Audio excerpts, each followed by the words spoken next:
Christopher Hawkins and His Daring Escapes by Jean Brownlee Basijos.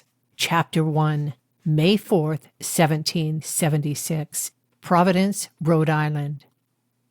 The darkness was absolute. Wooden walls pressed against my shoulders, head, and feet. I wiggled and squeezed my knees closer to my chest. There was some room to move, but not much. How long could I last inside this barrel? Maybe a few days. My biggest problem was the lack of water. In time, my skin would shrivel, and my dry tongue would choke me. Once we were miles from the harbor, though, I could escape my prison. I'd climb out of the barrel and present myself to the sea captain. "Sir, I know I'm a stowaway, but I'll work hard to serve America." The captain might frown and give me a whack, but he'd be pleased to have another hand on deck.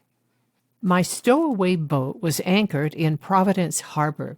Raising the barrel lid, I breathed in the fresh, salty air and watched gray ocean waves disappear into the horizon.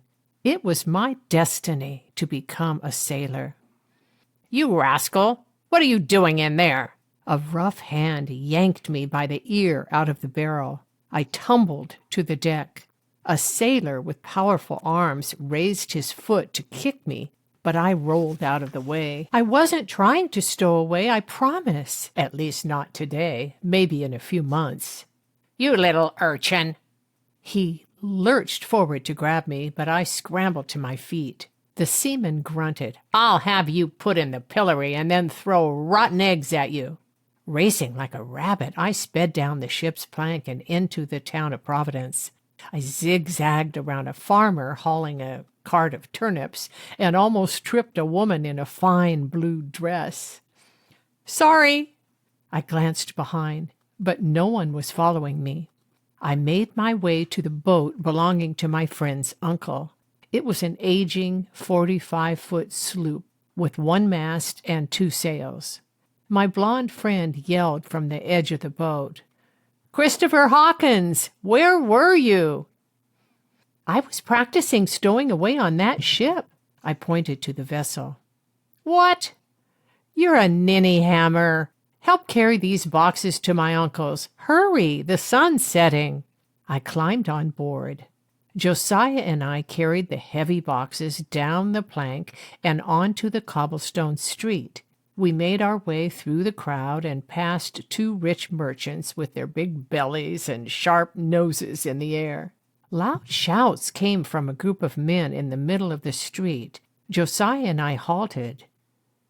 "What's going on?" Waving a pistol in the air, a gigantic man shouted, "Rhode Island is free!" The men cheered, threw their tri-cornered hats in the air, and slapped one another on the back.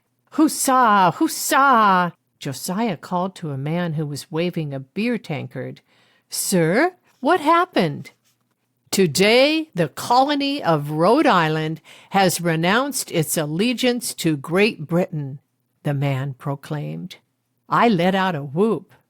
"Down with King George!" Father always complained about England's ruler. A copper-haired man faced the crowd. "We are the first colony to break away. When will our fearful neighbors join us?"